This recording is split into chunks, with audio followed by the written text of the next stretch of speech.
함께 보실 하나님 말씀은 신약성경 마태복음 21장입니다.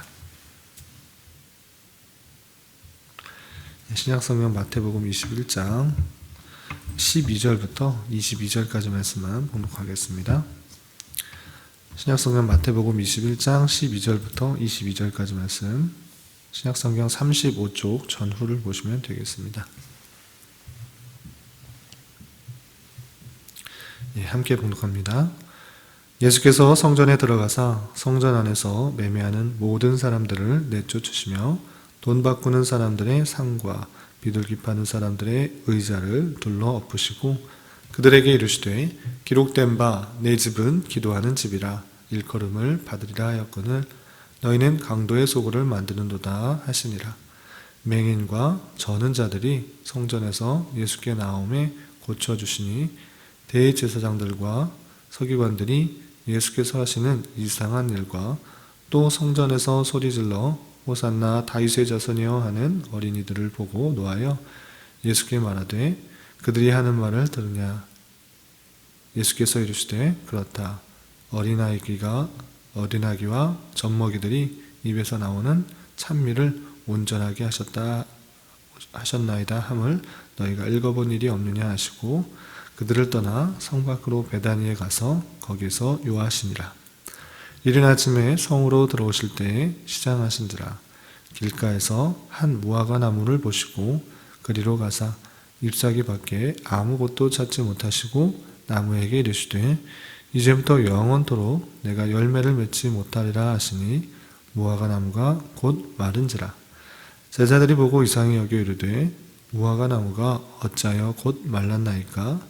예수께서 대답하여 이르시되 내가 진실로 너희에게 이르노니 만일 너희가 믿음이 있고 의심하지 아니하면 이 무화과 나무에게 된 이런 일뿐만 아니라 이 산 들려 바다에 던지리라 하여도 될 것이요 너희가 기도할 때 무엇이든지 믿고 구하는 것은 다 받으리라 하시니라. 아멘. 이 시간에도 여기까지 나오신 여러분들 위해 하나님의 크신 은혜가 함께하기를 진심으로 기원합니다.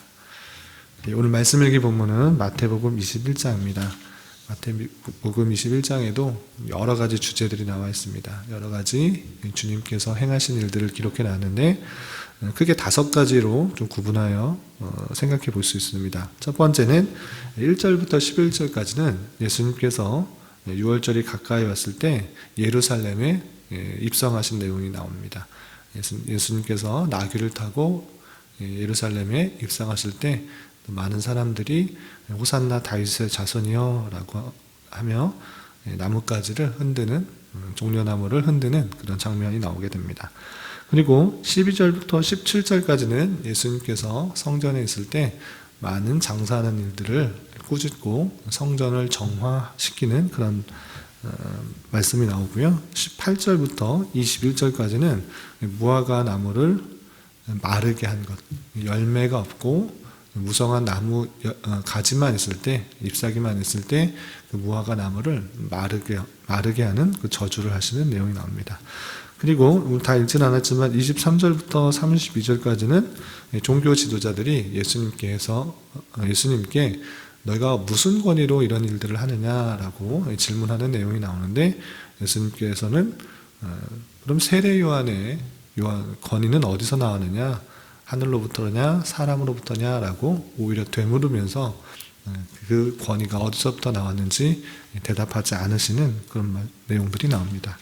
그리고 마지막 33절부터 46절까지는 불의한 포도 농부의 비유를 통해서 주님께서 자신이 가실 길이 어떤 길인지를 예고하고 계시는 말씀들이 나옵니다. 그 내용들을 다 살펴볼 수는 없고 우리가 읽었던 12절부터 22절까지 내용을 통해서 우리의 신앙을 좀 되돌아보는 그런 시간을 갖도록 하겠습니다. 우선 12절 보면 예수님께서 성전에 들어가서 성전 안에 있던 사람들을 꾸짖었습니다. 왜 꾸짖으셨는가 내용을 보면 거기에 매매하는 모든 사람들을 내쫓았다. 돈 바꾸는 사람들의 상과 비둘기 파는 사람들의 의자를 둘러 엎으셨다. 이렇게 표현됐습니다.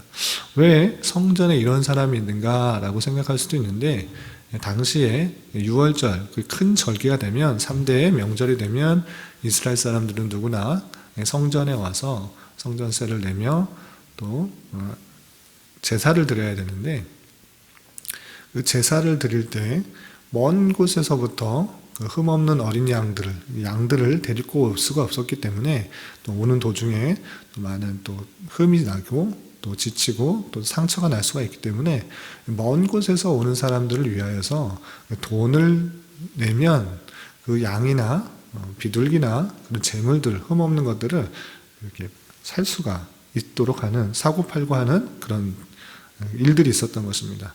그래서 온전히 성전에서의 그런 정신들이 드러나고 제사가 드러나고 예수님이 어떤 분이신지를 잘 드러내는 그런 모습들이 드러나는 것이 아니라, 당시에 성전 안에서는 돈을 바꾸고 또 장사하는 일들로 가득했던 것입니다.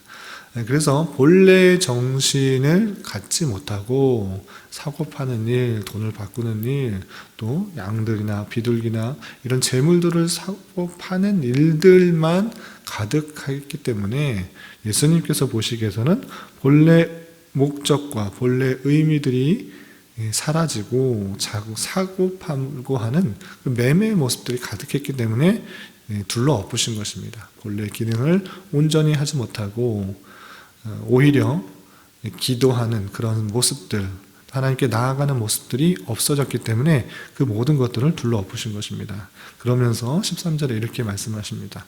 기록된 바 내 집은 기도하는 집이라 일컬음을 받으리라 하였거늘 너희는 강도의 소굴을 만드는도다 하시니라. 이렇게 말씀하십니다. 단순히 사고 파는 것 물론 할 수는 있지만 오히려 그것에서 더 많은 이익을 취하려고 하는 그런 모습들, 그리고 기도하는 그런 모습들, 하나님 앞에 나와서 기도하는 그런 모습들, 만민들이 예수님께 나와서 기도하고 또 하나님을 찬양하고 경배하고 제사하는 일들이 일어나야 되는데, 그런 일들의 중심이 있는 것이 아니라 단순히 사고 팔고 매매하고, 그리고 거기서 더 돈을 또 더 받고 이윤을 추구하려는 그런 모습들이 있을 때 주님께서는 그것을 다 엎으시고 다 정화시키시고 본래의 의미들을 잘 생각하라 라고 말씀하신 것입니다.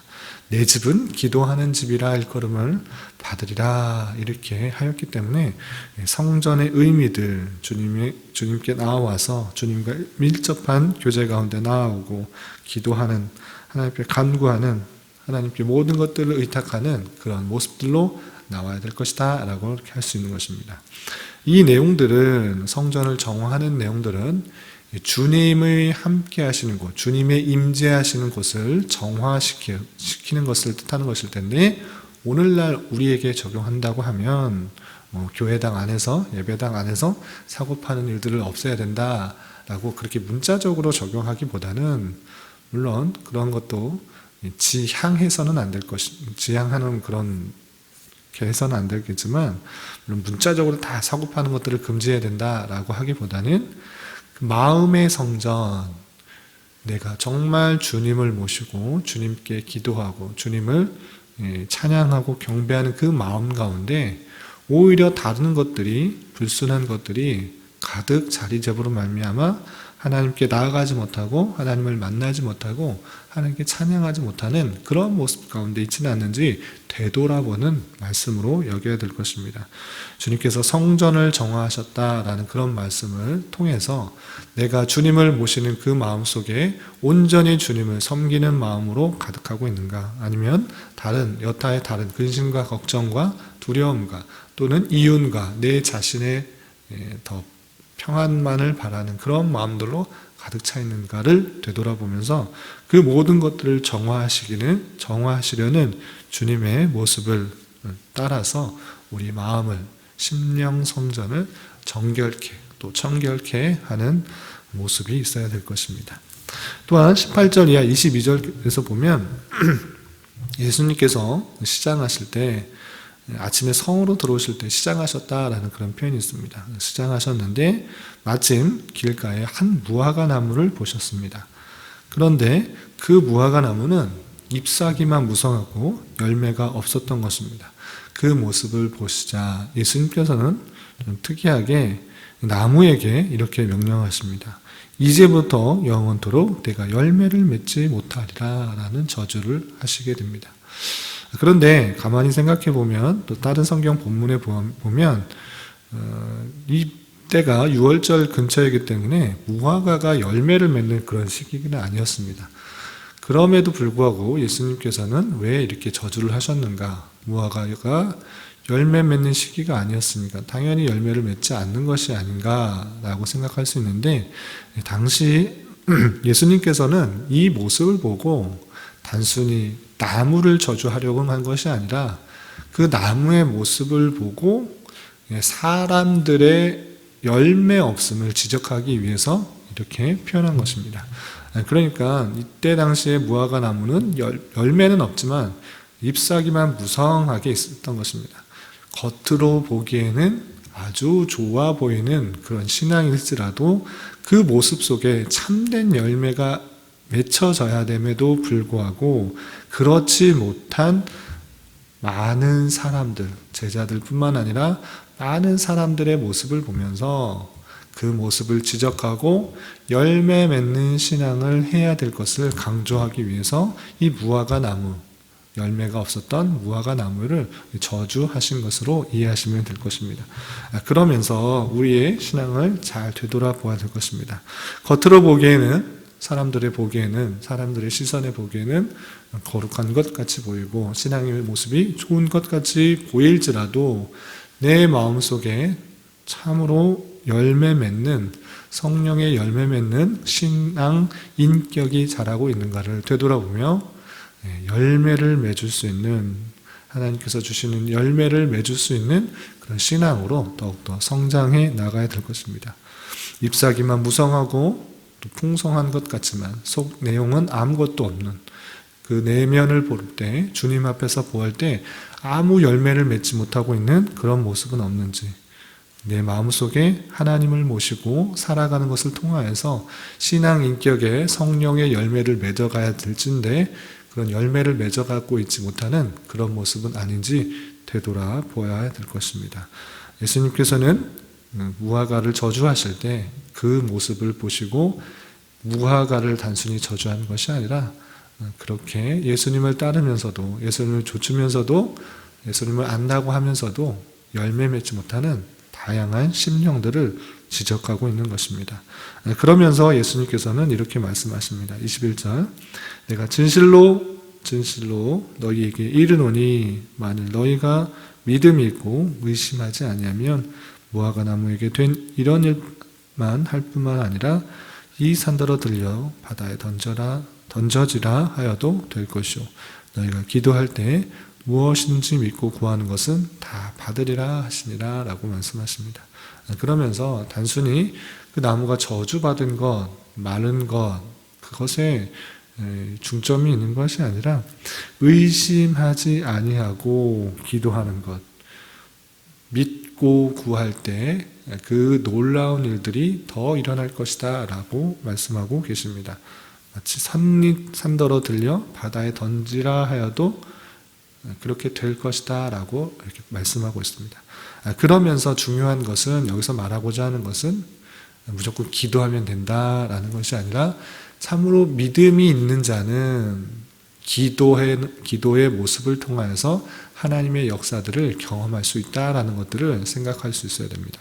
우리가 기도했다고 모든 것이 다 이루어지는 것이 아니라 그것이 하나님의 뜻일진데 그 뜻이 맞는다고 하면, 그 뜻이 참으로 하나님의 뜻이라고 믿어지고 그것을 구한다고 하면 그 뜻이 이루어지게 되는 것입니다. 내가 기도했기 때문에 이루어지는 것이 아니라 하나님의 섭리였고 하나님의 계획이었고 하나님의 뜻이었기 때문에 그 뜻을 믿고 구할 때 그 뜻이 이루어지는 것을 보게 되는 것입니다. 그러니까 참으로 신앙이 있는 자는 아무런 기도 없이 하나님의 뜻이 있다고, 하나님께서 주권적으로 다 섭리하니까 난 아무것도 안 해도 된다라고 생각할 것이 아니라 하나님의 뜻이 있기 때문에 그 뜻이 이루어지기를 기도하고 간구하고 또 나아갈 때 하나님께서 그 뜻을 이루어 주시는 것이고 그 뜻을 경험하게 되는 것이다 라고 생각할 수 있어야 될 것입니다. 참으로 하나님을 믿는 자는 더 열심히 기도하고 더 열심히 간구하고 또 하나님의 뜻을 구해야 될 것이고 그 기도로 말미암아 하나님께서는 역사하시는 것들을 하나님의 섭리들을 발견하게 될 것을 강조하고 있는 본문으로 이해하시면 될 것입니다. 이런 말씀을 대하면서 오늘 하루 살아가실 때 더욱더 내 마음을 정결하게 하고 주님이 함께 하신다는 내 마음에 거하시며 우리 안에 거하신다는 사실들을 기억하면서 성전 정화를 마음속 심령 성전을 정화하는 그런 말씀으로 대해야 될 것이고 더욱더 하나님을 모시는 마음속에 하나님께서 하고자 하시는 말씀들을 더 순종함으로 그 뜻이 이루어지기를 기도하는 마음으로 나아갈 때 성령의 풍성한 열매를 맺어갈 수 있는 한 날이 되시기 바랍니다. 이런 은혜가 저와 여러분들 가운데 함께하기를 진심으로 기원합니다. 기도하겠습니다. 하나님 아버지 감사합니다. 오늘 말씀을 통해서 주께서 성전을 정결케 하신 것과 열매 맺지 못한 무화과 나무를 저주하신 것을 살펴보았습니다.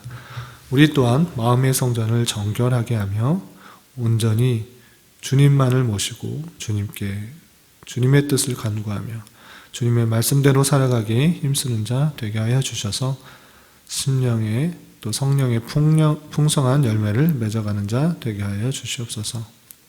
주님, 코로나 바이러스로 인한 피해가 세계적으로 많이 확산되고 있습니다. 주님께서 긍휼히 여겨주시고 주님 앞에 더욱 회개하며 겸손히 주님의 뜻을 구하며 나갈 수 있도록 인도하여 주시옵소서. 또한 우리나라에서 코로나 전염 확산이 줄어들게 하여 주심을 감사드립니다. 이로 인하여서 이번 주부터 다시 주일 오후 모임을 가지려고 합니다. 주님께서 함께하여 주셔서 풍성한 은혜를 받는 시간 되게 하여 주시고 말씀 안에 깊은 교제가 있을 수 있도록 인도하여 주시옵소서. 지난 국회의원 총선거를 통하여 뽑혀진 이들이 진정으로 국민을 위하며 봉사하며 희생하는 자 되게 하여 주시고 자유와 민주와 평화 속에서 이 나라가 온전히 다스려지게 인도하여 주시옵소서.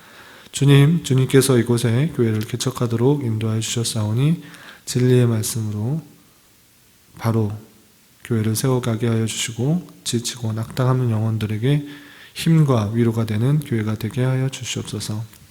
교회 내 경제적으로, 육체적으로, 정신적으로 여러 가지 질병으로 인하여 힘들고 어려워하는 지체들이 있습니다. 주님 함께하여 주시고 내 생각과 기대보다 훨씬 더 선하게 역사하시는 주님의 손길들을 경험하는 시간 되게 하여 주시옵소서.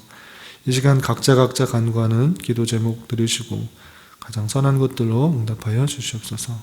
예수님의 이름으로 기도드리옵나이다. 아멘.